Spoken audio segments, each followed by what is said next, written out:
1967년 6월 7일 이스라엘 낙하산 부대가 예루살렘 구시가지로 진입했습니다. 그 순간 한 병사가 무정의에 대고 외쳤어요. 성전산이 우리 손에 있다. 2000년 만이었습니다. AD 70년 로마에 의해 빼앗긴 후 1897년 만에 예루살렘이 유대인의 손으로 돌아온 순간이에요. 그런데 예수님이 이 날을 예언하셨어요. 무려 2000년 전에. 누가복음 21장으로 가볼게요. 때는 예수님이 십자가를 지시기 며칠 전이에요. 예수님이 제자들과 성전에 앉아 계실 때 어떤 사람이 성전이 얼마나 아름다운지를 이야기했어요. 그러자 예수님이 말씀하십니다. 이것들이 다 무너지는 날이 올 거야. 제자들이 깜짝 놀랍니다. 언제요? 무슨 표적이 있을 건가요? 그리고 예수님이 예언을 시작하십니다. 예루살렘 멸망에 대해, 이방인의 때에 대해, 그리고 마지막 때에 대해. 그 중에 오늘 우리가 집중해서 볼 구절이 바로 21장 24절이에요. 그들이 칼날에 죽임을 당하며 모든 이방에 사로잡혀 가겠고 예루살렘은 이방인의 때가 차기까지 이방인들에게 밟히리라. 두 부분으로 나누어 볼게요. 첫 번째, 그들이 칼날에 죽임을 당하며 모든 이방에 사로잡혀 가겠고. 이게 AD 70년에 이루어졌잖아요. 지난 시간에 봤죠. 로마 티투스 장군이 예루살렘을 파괴하고 유대인들이 전 세계로 흩어진 그 사건이에요. 두 번째가 오늘의 핵심이에요. 예루살렘은 이방인의 때가 차기까지 이방인들에게 밟히리라. 이방인의 때. 헬라어로 카이로이 에드논. 이방인들의 정해진 기간이라는 뜻이에요. 예수님이 뭐라고 하셨냐면요.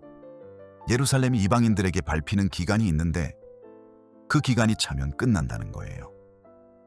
영원히 밟히는 게 아니라는 거예요. 여러분, 이게 얼마나 구체적인 예언인지 아세요? 예수님이 AD 30년경에 이 말씀을 하셨어요. 그리고 40년 후인 AD 70년에 예루살렘이 로마에 의해 무너졌어요. 그때부터 예루살렘이 이방인들에게 밟히기 시작했어요. 로마, 비잔틴, 이슬람, 십자군, 맘루크, 오스만 투르크, 영국. 이렇게 여러 이방 세력이 차례로 예루살렘을 지배했어요. AD 70년부터 1967년까지 1897년 동안이요. 그리고 1967년 6월 7일 이방인의 때가 찼습니다. 자, 그러면 1967년 6일 전쟁 이야기를 해볼게요. 배경부터요.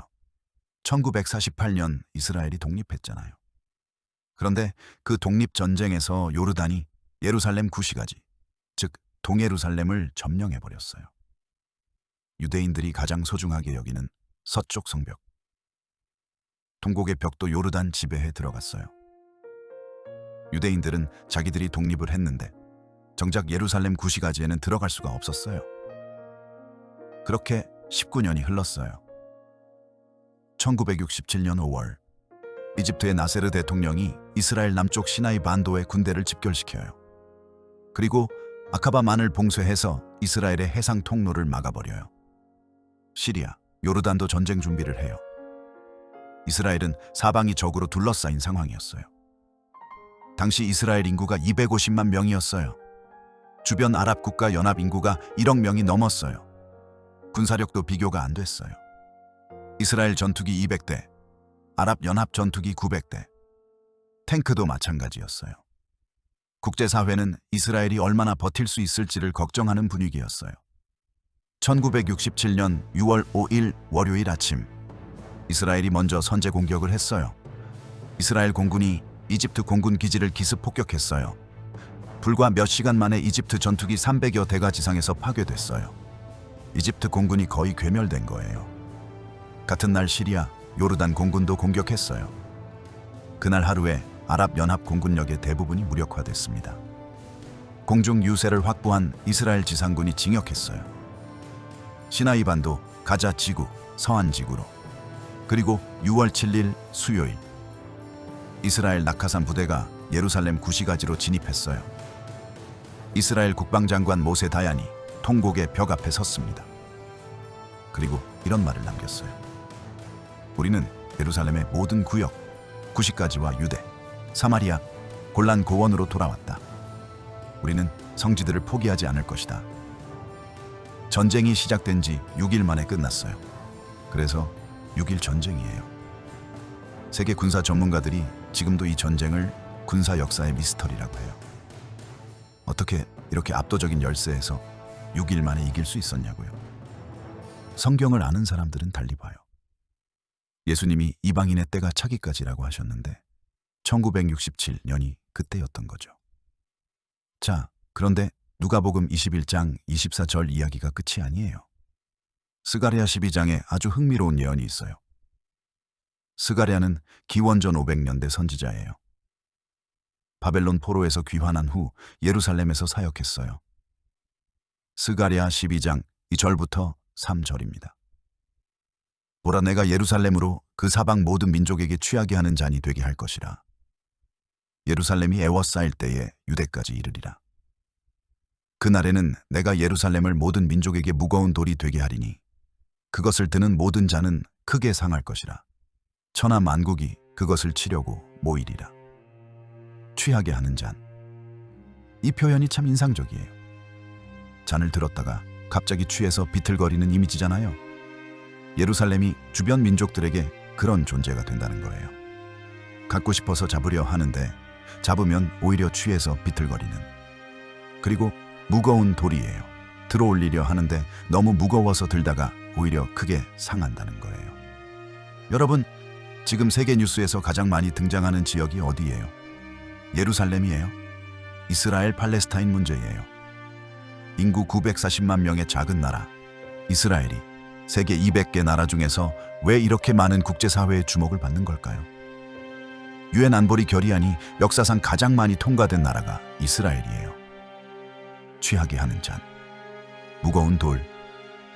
기원전 500년대에 스가랴가 말한 이 표현이 지금 이 순간 예루살렘을 설명하는 가장 정확한 표현이 아닐까요?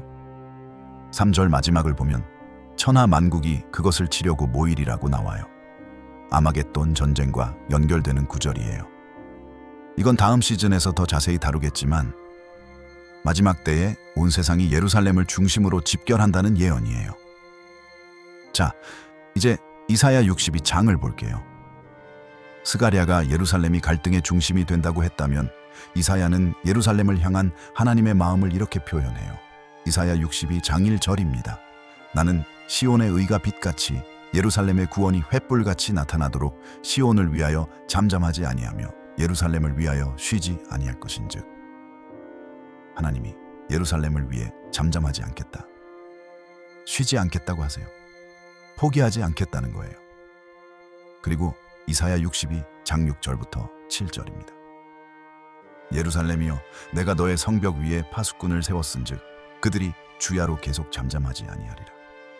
너희 여호와로 기억하시게 하는 자들아, 너희는 쉬지 말며 또 여호와께서 예루살렘을 세워 세상에서 찬송을 받게 하시기까지 그가 쉬지 못하시게 하라.